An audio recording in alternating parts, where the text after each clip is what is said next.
उत्तराखंड विद्यालय शिक्षा परिषद ने डीएलएड प्रवेश परीक्षा की आंसर की जारी कर दी है। तो दिनांक 25 मई 2022 को डीएलएड प्रवेश परीक्षा आयोजित की गई थी। इसकी आंसर की जो है upsc.uk.gov.in पर डिपार्टमेंटल एग्जाम यूटेट के कॉर्नर पर आंसर की जारी कर दी गई है। तो जिन प्रश्नों में अगर कोई आपत्ति लगती है तो अभ्यर्थी जो है वो 12 जून तक प्रत्यावेदन कर सकते हैं। तो इस प्रकार से यहाँ पर आंसर की जो है वो यहाँ पर जारी कर दी गई है। तो देख सकते हैं यहाँ पे सेट ए, सेट बी और ये जितने भी हैं सभी के आंसर की यहाँ पर जारी कर दी गई है। एनआईओएस डीएलएड की जांच बिठाई, तो बेसिक शिक्षक भर्ती में शामिल करने की मांग कर रहे एनआईओएस डीएलएड अभ्यर्थियों की निजी संस्थानों में की गई नौकरी की जांच के आदेश दिए गए हैं। सभी जिलों से इन अभ्यर्थियों के स्कूलों में उनके वेतन भुगतान का ब्यौरा जुटाया जा रहा है। स्कूलों से पूछा जा रहा है कि इन शिक्षकों को उनकी संस्था कब से नियमित रूप से वेतन का भुगतान कर रही है। बेसिक शिक्षा निदेशक वंदना गर्ब्याल के निर्देश पर ब्लॉक स्तर पर सत्यापन प्रक्रिया शुरू की गई है। मालूम हो कि हाईकोर्ट ने एनआईओएस अभ्यर्थियों द्वारा 13 अलग अलग याचिकाएं हाईकोर्ट में दायर हुई हैं। पिछले महीने 28 अप्रैल को हाईकोर्ट ने अपने आंतरिक आदेश में शिक्षा विभाग को एनआईओएस डीएलएड को वर्तमान शिक्षक भर्ती में शामिल करने को कहा है। सूत्रों के अनुसार ज़्यादा अभ्यर्थियों ने खुद को वर्ष 2013, 15, 17 से ही निजी स्कूलों में कार्यरत बताया।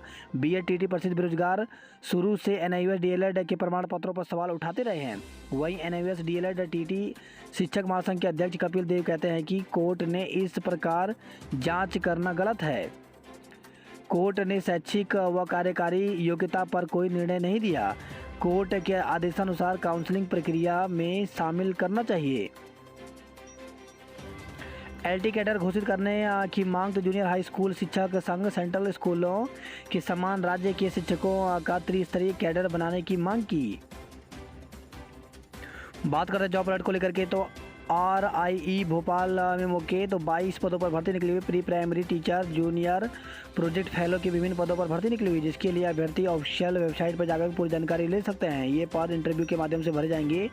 तो इंटरव्यू 2 जून से लेकर के 9 जून तक होगा। MNNIT JKPSC में करें आवेदन, तो 126 पदों पर भर्ती निकली हुई है। इसमें असिस्टेंट प्रोफेसर व अन्य पदों पर भर्ती निकली हुई है, जिसके लिए अभ्यर्थी ऑफिशियल वेबसाइट पर जाकर के 29 जून तक आवेदन कर सकते हैं। वहीं राष्ट्रीय विज्ञान शिक्षा एवं अनुसंधान संस्थान में भर्ती निकली हुई है, जिसके लिए 4 जून तक आवेदन कर सकते हैं।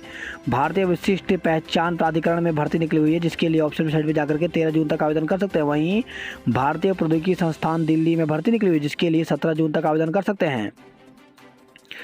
इसी के साथ भारतीय डाक विभाग में 38,926 पदों पर भर्ती निकली हुई है, जिसके लिए indianpost.gov.in पर जाकर के 5 जून तक आवेदन कर सकते हैं। इसमें किसी भी मान्यता बोर्ड से संस्थान से 10वीं पास या समकक्ष योग्यता मांगी गई है। आयोग की एक गलती से कई अभ्यर्थी पीसीएस प्री परीक्षा में फेल, तो प्रदेश में लोअर पीसीएस परीक्षा में गलत प्रश्नों पर बोनस अंक देने का मामला थमा भी नहीं था कि अब पीसीएस प्री परीक्षा में भी आयोग की गलती का खामियाजा कई अभ्यर्थियों को भुगतना पड़ रहा है। आयोग ने परीक्षा में पूछे गए एक सवाल के 2 अलग अलग जवाब अपने उत्तर कुंजी में दिए हैं, वह भी संशोधन के बाद। इससे अभ्यर्थी न सिर्फ असमंजस में है, बल्कि आयोग की इस गलती के कारण कई अभ्यर्थी 0.5 या इससे भी कम अंक से डिस्क्वालीफाई हो गए हैं। उत्तराखंड पब्लिक सर्विस कमीशन की यूके पीसीएस प्री परीक्षा के परिणाम जारी कर दिए गए, जिसमें शामिल 1,44,000 अभ्यर्थियों में से 3,389 अभ्यर्थियों को मुख्य परीक्षा के लिए शॉर्टलिस्ट किया गया है। परंतु लोअर पीसीएस की तरह यह परीक्षा भी विवादों में आने लग गई है। परीक्षा का आयोजन 3 अप्रैल 2022 को हुआ था, जिसके बाद आयोग ने 13 अप्रैल को प्रारंभिक परीक्षा की उत्तर कुंजी जारी की। इसमें आयोग ने सामान्य अध्ययन के प्रश्न पत्र के सेट ए में प्रश्न संख्या 150 का सही उत्तर विकल्प बी माना है। परंतु जब आयोग ने 26 मई को संशोधित उत्तर कुंजी जारी की तो उसमें प्रश्न का विकल्प डी सही बताया गया, जबकि सेट बी और सी में पहले जैसा ही उत्तर है। ऐसे में सेट ए प्रश्न पत्र को हल करने वाले अभ्यर्थियों का कहना है कि आयोग की लापरवाही से उनके नंबर कट गए हैं, जिससे वह काफ़ी कम अंतर से मेरिट से बाहर हो गए हैं। जबकि वही जवाब देने वाले दूसरे अभ्यर्थी जिनके प्रश्न पत्र का सेट बी व सी था क्वालिफाई